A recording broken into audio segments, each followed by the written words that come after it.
Black relationships to me is, it's in between, it's in the middle.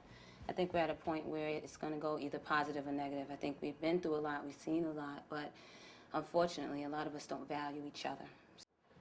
We're always in a state of crisis, but more particularly now, I think in the generation that I'm seeing, particularly people in their 30s, I think they really don't have the community backing and support that they had when I was coming up. You know, all of us think that with Max, you know, we see them chicks in the XXL magazines, and you know, you can have a good woman at home and that chick come in the club and you like, yo, son, I can get that. I can get that. And what happens is you mess up a good situation at home because you're trying to get something in the street. The reason why I go out, because I like music, I like the scene, I like meeting different people. And maybe someone like me is out there for the same reason. But I think you have to be very careful because there's a lot of people that go out, both men and women, and they go out with the intentions of being a player.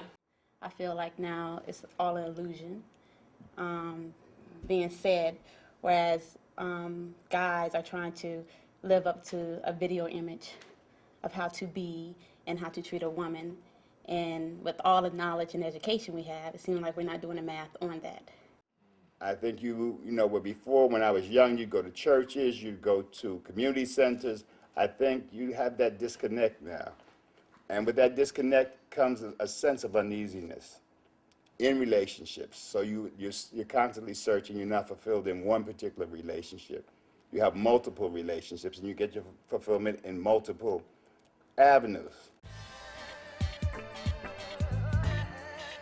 Sometimes we're standing in our own way of allowing a man to treat us the way that we'd like to be treated because we're living in the past, our past experiences, our past relationships, and everyone now relates to that. Everyone in your life has to beat that guy who, you know, was an asshole to you. But we're not giving him the opportunity to just be himself, and maybe it might just work out if you let him love you. Oh man, I mean, love for me was, you know, virtually non-existent because, you know, you have to have a certain level of love for yourself before you can love, you know, a woman, you know what I mean? And I didn't really love myself like that. You know, I was out there, I was, you know, young and meeting women and, you know, my interests lie pretty much on the physical side of things as opposed to the spiritual side or really getting to know what was in their head. I'm looking for, you know, for beauty in the booty, you know what I mean? Like anything else, I mean, just because people get married, you know, you still have to find that love to stay married. Mm-hmm. You know, it's not like, you know, like the young lady said here about, you know, she's in love with this man and, you know, I don't think a person could be in love with someone if you don't got 10-year time with them. You know, it has to take at least 10 to 15 years or 10 years to say you even love anybody. It's sort of a maturity level that you reach or whatever the case may be. Because I've never been married, I think it's safe to say that I'm, you know, looking to reach the next level. You know, I know a lot of people that are married are going the opposite way, trying to get away from it or whatever. But for me, it's new, it's exciting, you know, and I'm hoping that I can, you know, kind of bring back black love back. You know what I mean? I feel as though if you really love that person, you would go above and beyond for them at any means.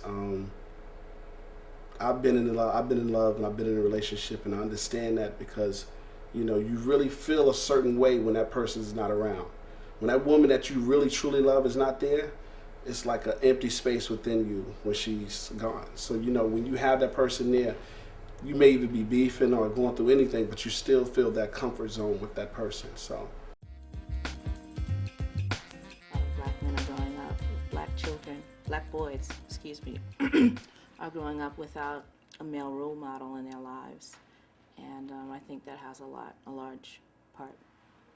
And then also, you know, being young, growing up, I grew up in the hood. You know, you look at status symbols. My heroes were the drug dealers, you know what I mean? Because it was the lawyers and the doctors and the business people move out of the hood for the most part. So the guys you see, you know, they got numerous ladies and, you know, that's a status symbol. I got this lady, I got this one, I got this shorty, I got that shorty. So I grew up the same way, and I kind of had my fair share of dealing with different women and things like that. And so there was really no love for myself. So I'd be with this woman, not care about myself, turn around and be with the next one, not worrying about this woman's feelings, not worrying about the next one. But then at the same time, I'm not valuing or loving myself to be doing that. I think that when brothers take time out and know themselves, and if they are positive brothers, they attract positive women. Yes, I think women should be a little bit more open. Those women you are talking about, those are insecure. They don't love themselves. That's just something they have to deal with themselves. You can't love nobody if you don't love yourself.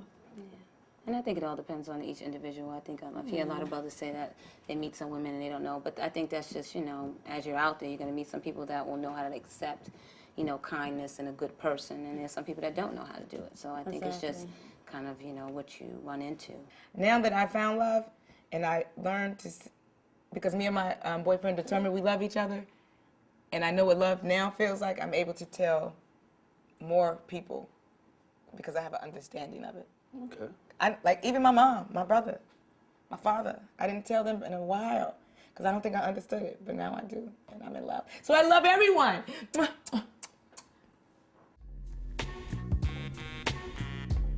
Love looks humble. Two people setting aside their egos in order to have a relationship. I think that love is beautiful, but it only works when you have other elements at play like compassion and respect and really being able to put yourself in that other person's shoes. I'm a product of teenage mother, teenage father. They split real early. I really haven't seen, my grandparents were together for a while, but I won't say they were happy. I mean, they just kind of like, you on that side, I'm on this side. We eat together, whatever. I've never truly seen people in love for the duration of their life. No, I've never seen it. So when you don't see it, it's hard to replicate it or try to generate it within yourself because you've never seen it. So I've never really seen it.